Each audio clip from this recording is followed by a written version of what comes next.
by the way, I told Bibi, stop taking credit for the dome. That's our technology. That's our stuff.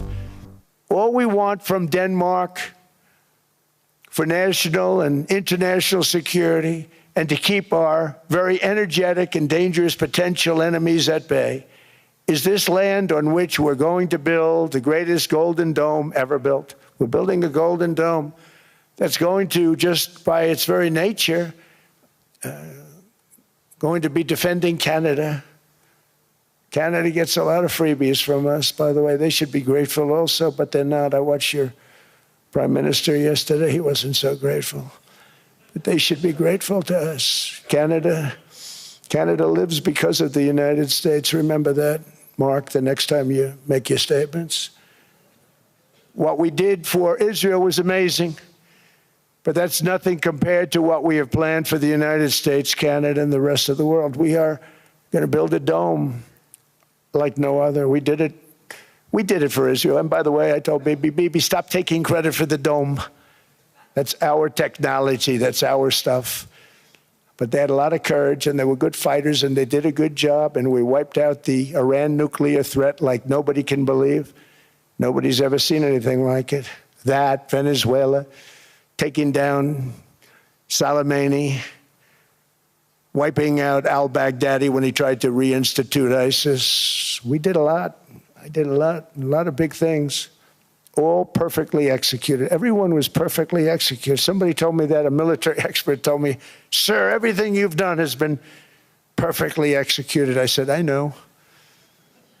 So other presidents have spent, whether foolishly or not, trillions and trillions of dollars on NATO and gotten absolutely nothing in return. We've never asked for anything. It's always a one-way street. Now they want us to help them with Ukraine.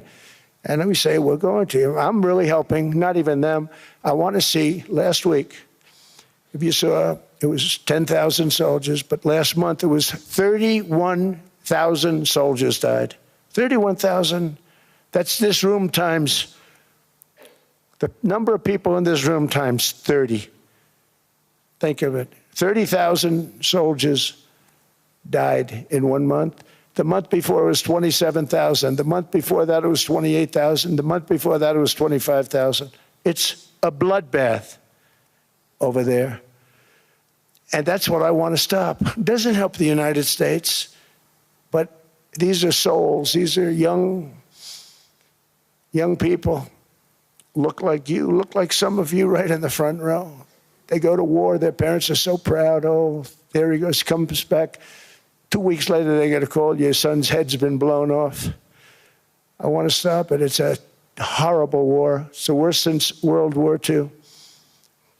They keep going, they'll exceed World War II. The numbers are staggering, how many people they've lost. They don't want to talk about it. Ukraine and Russia lost just tremendous amounts.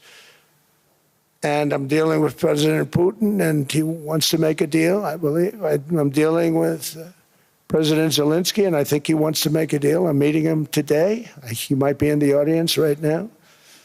But they got to get that war stopped because too many people are dying, needlessly dying.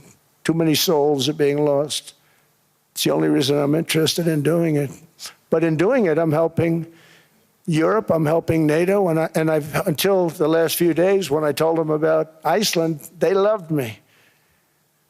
They called me daddy, right, last time. A very smart man said, he's our daddy. He's running it. I was like running it. I went from running it to being a terrible human being.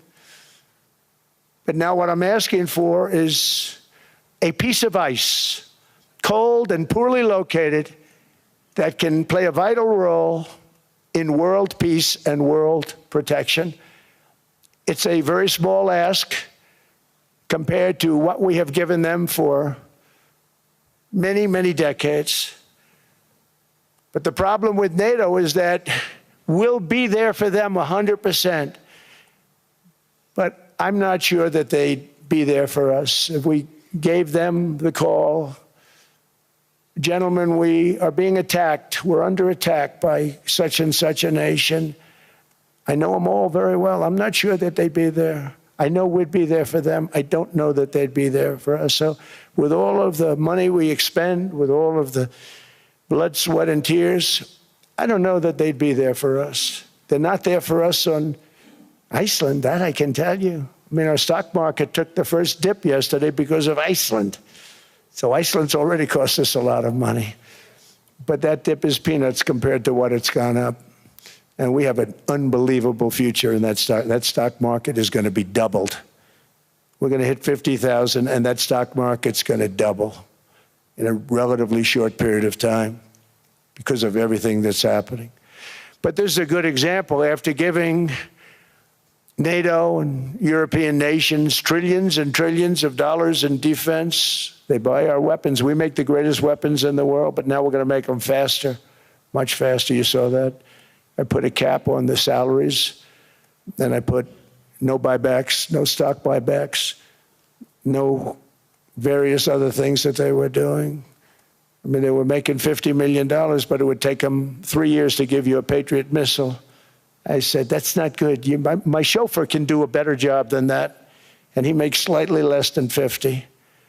They make big salaries. If they're going to make those big salaries, they're going to have to produce a lot faster. The good news is we have the greatest equipment in the world. Now we're going to start making it a lot faster. They're going to build additional plants. And all of the money that goes into stock buybacks is going to go into building plants. We're not allowing stock buybacks by defense companies any longer. They're going to build new plants to make Tomahawks, Patriots. We have the best equipment, F-35s, F-47, the new one just coming out. They say it's the most devastating plane, fighter jet ever. Who knows?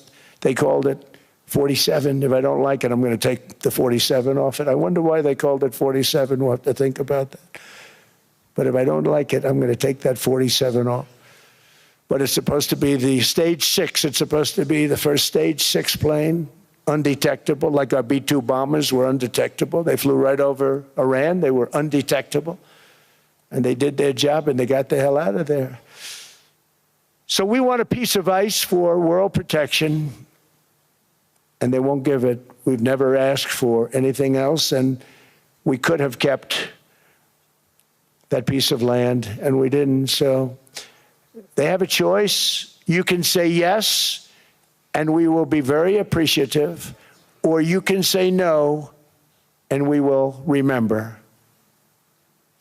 A strong and secure America means a strong NATO, and that's one reason why I'm working every day to ensure our military is very powerful, our borders are very strong, and above all, our economy is strong because national security requires economic security and economic prosperity, and we have the greatest that we've ever had. Subscribe to One India and never miss an update. Download the One India app now.